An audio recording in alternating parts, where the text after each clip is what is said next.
Hey, good morning, everyone. Welcome back to Morning Musings. Happy Monday morning to you. Doing some, shall we say, final editorial work on my brand new book that will be introduced very shortly. It is entitled Circumcision in the New Creation question mark. I'm very, very thrilled about this book. It's been a long time in the making, and I tell you, if you've ever wondered ab- about the significance of circumcision today, and a lot of people have, because a lot of people talk about uh, what about the law? Are we still to observe the law? What is the role of circumcision today for those who are, quote, Torah observant, unquote? And on it goes. I actually had a formal public debate some years ago on whether or not we're supposed to keep the law today. And one of the sticking points for my opponent was physical circumcision and what Paul had to say about the role of circumcision for Christians today. So anyway, fascinating and important subject. Be watching for this. I'll be making a very special introductory offer when it is ready. Naturally, I ran into a few editorial issues, as is always the case when you think you have a book done, when you've proofread it about 100 times, and then you get a proof copy in your hand, and all of a sudden it's like, oh my goodness, I can't believe I did that. Okay, anyway, back to Matthew chapter 25, 1 to 13. We have been involved in a study of this parable for a good long while. And by the way, thank you so very, very much for your wonderful comments on this. It's so gratifying and it's so humbling to read the many comments on YouTube and even on Facebook in response to this series. Some people ridicule it because, over 400 videos on the Olivet Discourse. Well, I can tell you, I've even abbreviated it in some ways. So, yeah, there could be more. A lot of people want their theology and their eschatology in 25 words or less. They want a thumbnail sketch of eschatology to explain all the nuances. And I'm sorry, just doesn't work that way. So anyway, I've been sharing with you point number one, Jesus' parable of the coming of the Son of Man for the wedding and the 5 wise and the 5 foolish virgins is based upon God's Old Covenant promises made to Old Covenant Israel. God had been married to Israel under the Old Covenant, married her at Sinai, Jeremiah 31, 29 and following. But the 10 northern tribes apostatized. They committed spiritual adultery and God divorced them. Hosea 2, 1 and following. Jeremiah chapter 3, 3 and following. But God said He would return. You see in Hosea chapter 5 and 6, when the Lord divorced Israel, He departed from Israel. Hosea chapter 5, 15 and following, I will depart and go back to my place until they repent. And He also put them to death, not biologically, but spiritually, by abandoning them in a covenantal sense. So, the promise that the Lord would return in the last days and to remarry Israel is absolutely a fundamental Old Covenant promise. It's found in Isaiah 62, 3 and following, Hosea chapter 1, Hosea chapter 2. This promise lies behind Matthew 25. It is the source for Matthew 25.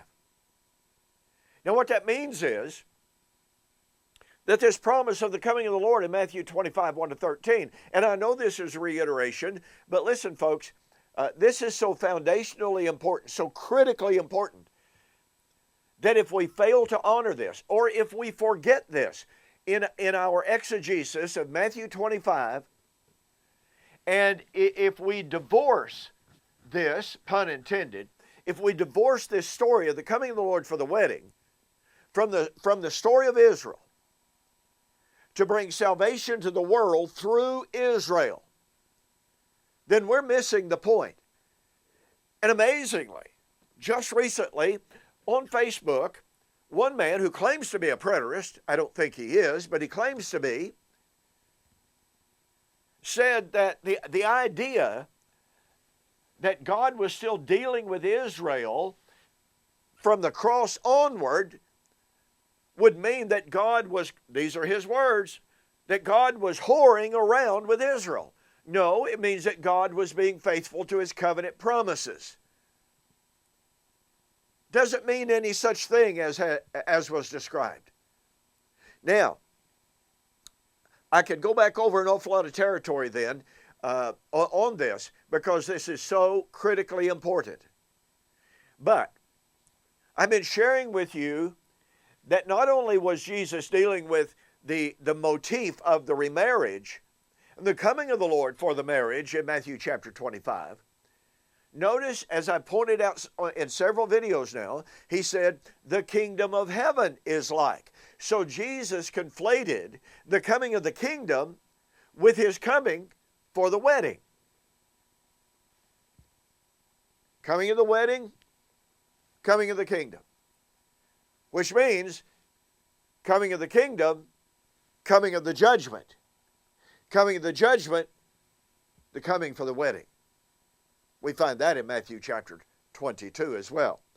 And I shared with you last week the very first video in an examination of the coming of the Lord, the judgment, the resurrection, and the kingdom from Revelation chapter 11. Now, somebody may jump up and say, well, look, Don, in Revelation chapter 11, 15 and following, it doesn't mention the coming of the Lord, and it doesn't even mention the wedding. Well, you see, it's the time of the judgment of the city, the great city. And in Revelation chapter 18, that's at the coming of the Lord. And in chapter 19, that's at the wedding. You know, this hermeneutic that says, well, a given word, term, or phrase isn't found in a given text, therefore it's not there. That's a logical fallacy. It's called a negative fallacy.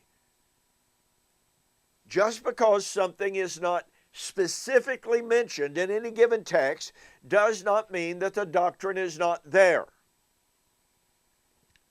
So, last week I introduced to you some of the constituent elements that are so critical to understand Revelation chapter 11, 15 and following. Because in Revelation chapter 11, 15 and following the destruction of the city that was spiritually called Sodom, it is the city, quote, where the Lord was slain, crucified, unquote. It is then that it says the seventh angel sounded. And at the sounding of the seventh trumpet, what does it say? The kingdom, and it's in the singular in the Greek, the kingdom of this world has become the kingdom of our God and of his Christ, and he shall rule forever and ever. Now look, we could do an entire study on the fact that this is the consummate resurrection. It is, after all, quote, the time of the dead that they should be judged, and the time of the prophets that they should be rewarded. As G.K. Beale says in his massive commentary on the book of Revelation, the very fact that it is the time of the judgment of the living and the dead is proof positive this is the consummate resurrection. This is the resurrection at, quote, the last day. John 6:39, John 6:44. This passage is incredible. I have felt for many, many years now that Revelation chapter 11 is one of the most overlooked resurrection texts in the entire New Testament corpus. Because Revelation 11 is so definitive about the context, the framework, and the time for the coming of the kingdom, the time of the resurrection, and therefore the wedding, because you see, the resurrection is at the time of the wedding. The time of the wedding is the time of the kingdom. Matthew 25. So last week I began kind of an introduction to Revelation chapter 11 by taking note of the fact that Revelation 11 tells us about the impending judgment of the city that was spiritually called Sodom and Egypt. I pointed out to you, in all of the Bible, only one city is ever spiritually designated as Sodom, except two occasions, one of Sidon, Tyre, and Sidon. But in the vast majority of cases, the great majority of cases has that when God was speaking of a city and spiritually designated her as Sodom, and most assuredly as Egypt, it was Old Covenant Jerusalem. Now, we drive that home. This would seem so simple. This would seem so definitive. It is also, not only is this city spiritually called Sodom and Egypt, and as Moses Stewart says in his commentary, this spiritual designation is then followed by an explanatory comment. That's right, an explanatory comment, which means the city is spiritually called Sodom, spiritually designated as Egypt. Let me explain, the Spirit would say. Let me explain to you who that city Sodom is, who that city Egypt is. It is the city where the Lord was crucified. Do you know, it's amazing to me that even some of the most rabid dispensationalists agree this is talking about Jerusalem, but they put it in the so-called 7-year tribulation period that they place off in our future. It is amazing to me that even some of the most rabid futurists admit, oh, well, yes, this is talking about Jerusalem.